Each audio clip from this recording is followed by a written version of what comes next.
सभी को नमस्कार। यह डिक्टेशन कैरियर फर्स्ट चैनल द्वारा आपको दिया जा रहा है। अच्छा मैटर है, ध्यानपूर्वक लिखें। Ready, start.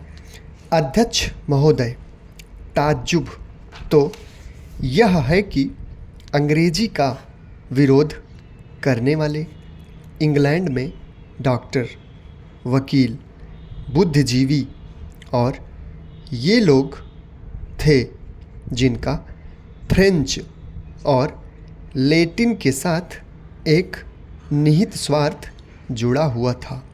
उन्होंने अंग्रेजी भाषा को एक बार बैरिक लैंग्वेज कहा था। इंग्लैंड में भी यह तर्क दिया गया था कि अगर डॉक्टरी की पढ़ाई अंग्रेजी में की गई तो मरीज मर जाएंगे।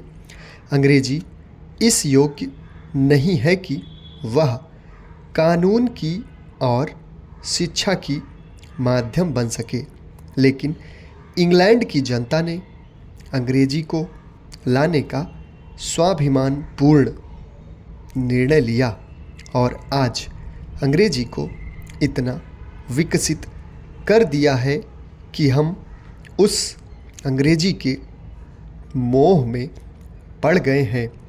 हम उस अंग्रेजी को नहीं छोड़ना चाहते हैं। मेरी मातृभाषा हिंदी है और कभी कभी मुझे लगता है कि यह मेरा दुर्भाग्य है।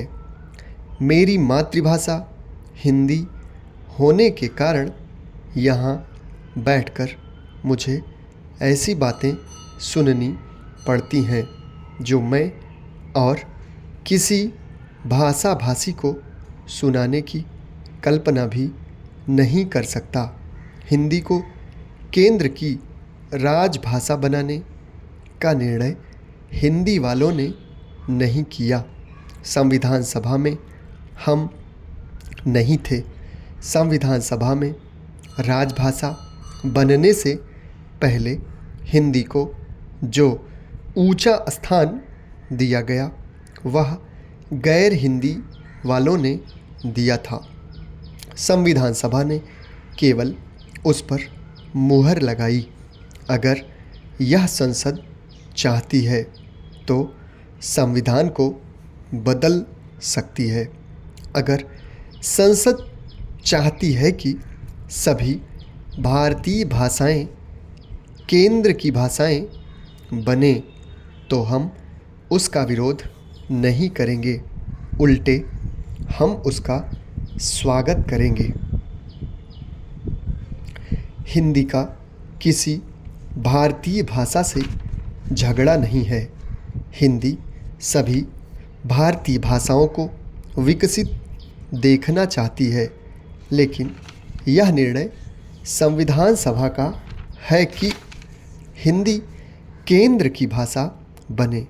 जब संविधान सभा ने यह निर्णय किया तो संविधान का जो प्रारूप बना था उसमें अंग्रेजी के प्रयोग के लिए केवल 5 साल रखे गए थे।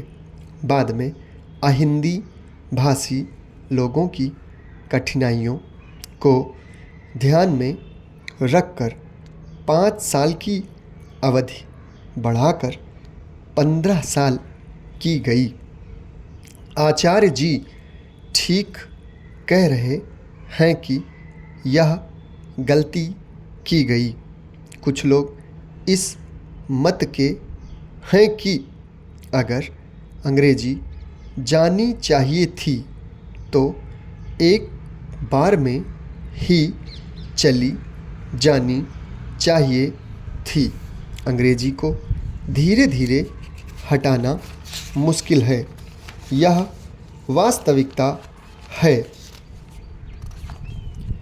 जो लोग रात दिन अपना खून पसीना एक करते हैं और सुबह से शाम तक काम में लगे रहते हैं, उनके लिए यह कदम उठाया जा रहा है जिसका मैं हृदय से समर्थन करता हूँ।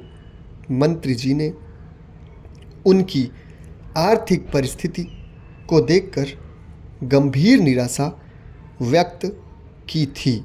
समाप्त। धन्यवाद।